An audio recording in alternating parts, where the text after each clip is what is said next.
Teman-teman, sebelum nonton jangan lupa ya, klik like, subscribe, and share.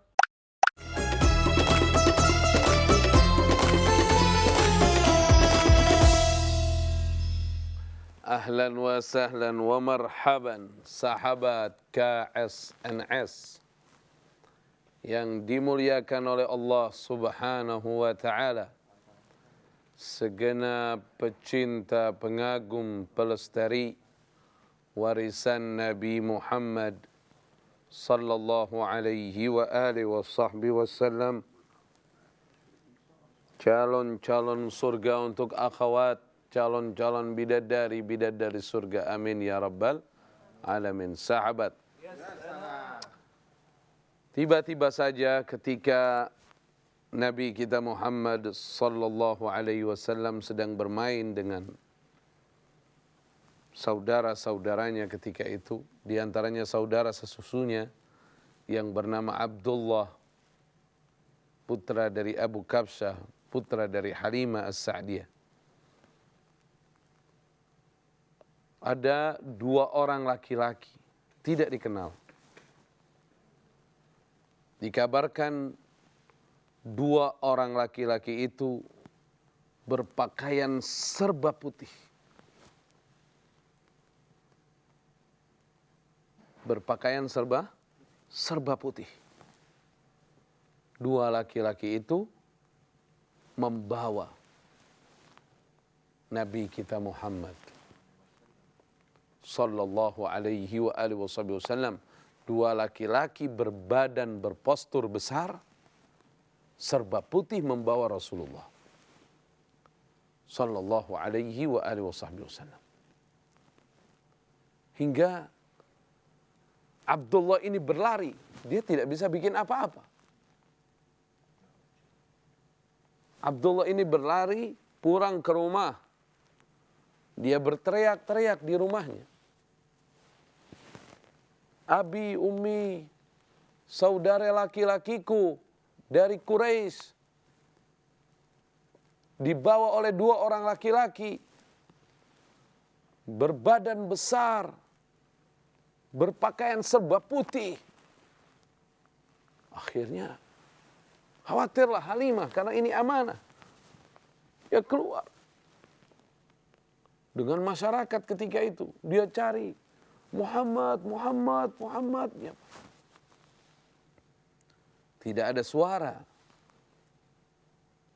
Tidak ada suara dari Nabi kita Muhammad sallallahu alaihi wa alihi wasallam. Sekitar beberapa waktu kemudian, waktu yang lumayan panjang, kemudian didapatinya Rasulullah sallallahu alaihi wasallam sedang merenung sendiri di dekat salah satu dusun. Sedang merenung sendiri. Didapat. Tidak ada orang sama sekali. Dibawalah Nabi kita Muhammad sallallahu alaihi wa alihi wasallam ke kediaman Halimah As-Sa'diyah oleh Halimah dan suaminya. Kemudian setelah tenang, mereka bertanya, apa yang terjadi kepadamu? Maka Nabi SAW mengisahkan, dua orang laki-laki itu membawaku ke suatu tempat yang tidak ada orang lain di tempat itu. Kemudian salah satu di antara mereka bertanya, benarkah ini anaknya? Yang satu mengatakan benar. Kemudian dia membelah dadaku sampai perutku. Dia mengambil sesuatu dari perutku dan membuangnya. Kemudian dia mengambil jantungku, dicucinya jantungku itu dengan ada bejana emas berisikan air zam-zam. Kemudian dia meletakkannya kembali. Dan dia menutup kembali daripada bekas bekas belekannya itu atau bekas bedahnya itu. Di dalam riwayat Muslim, Anas ibn Malik radhiyallahu ta'ala anhu menyatakan, aku pernah melihat bekas jahitan itu di dada Rasulullah sallallahu alaihi wasallam, wallahu alam bisawab. Sahabat. Jadi bagi Halimah dan suaminya ini kejadian menakutkan. Mereka takut kalau kejadian ini berulang. Ini alhamdulillah selamat. Hingga pada saat itu mereka segera mengembalikan Rasulullah sallallahu alaihi wa alihi wasallam ke tempat ibunya, Aminah bintu Wahab. Mereka datang dan mereka kisahkan kejadian itu. Saat itu usia Nabi SAW 4 tahun lebih. Artinya kejadian itu juga hikmah. Berat sebelumnya Halimah dan suaminya menyerahkan Rasulullah SAW, mengembalikan Rasulullah kepada keluarganya. Namun semenjak kejadian itu, mereka dengan lapang dada mengembalikan kepada ibunya, ibu yang mengandungnya, ibu yang melahirkannya, yaitu As-Sayyidah Aminah. Akhirnya bersama ibunya, Rasulullah SAW kini bersama ibunya. Rasulullah SAW hidup di tengah keluarga yang penuh dengan kejujuran, penuh dengan budi pekerti yang baik. Nabi SAW menikmati kebersamaannya dengan ibu tercinta. Kemudian di usia 6 tahun, ibunya mengajak Rasulullah SAW untuk bersilaturahim kepada keluarga ibu dari ayahnya, yaitu suku Bani Najjar yang ada di Yathrib, dan sekaligus agar Rasulullah lebih mengenal ayahnya, jadi berziarah ke makamnya.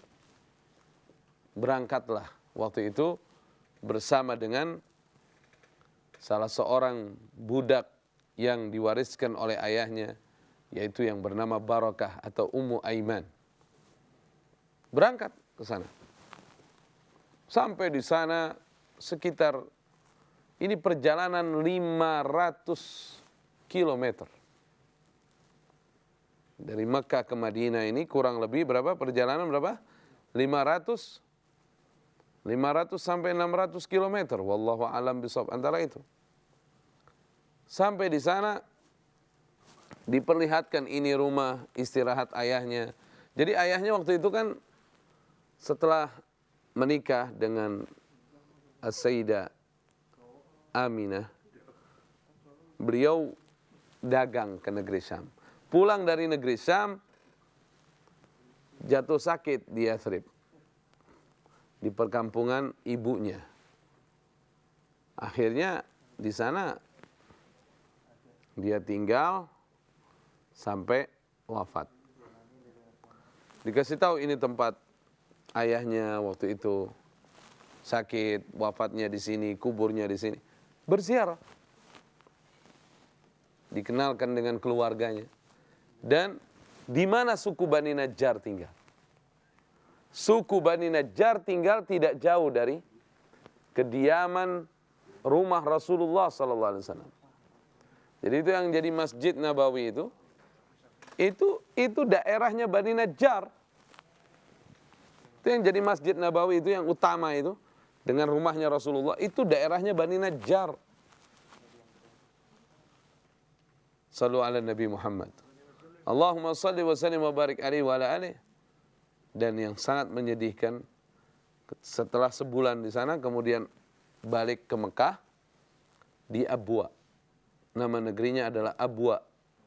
Abwa perjalanan dari Madinah ke Mekah. Dan Abwa lebih dekat ke Madinah, sekitar 36 km. Di Abwa ibunya akhirnya harus dikuburkan di situ. Sedih Nabi kita Muhammad sallallahu alaihi wasallam. Namun sebelum ibunya wafat, ibunya sempat berpesan sama Rasulullah bahwa yang aku lihat sebelum kehadiranmu adalah engkau adalah penerus ajaran Nabi Ibrahim alaihi salatu wassalam, dan beliau adalah Nabi kita Muhammad sallallahu alaihi wasallam. Tetap di KSNS. Ya salam.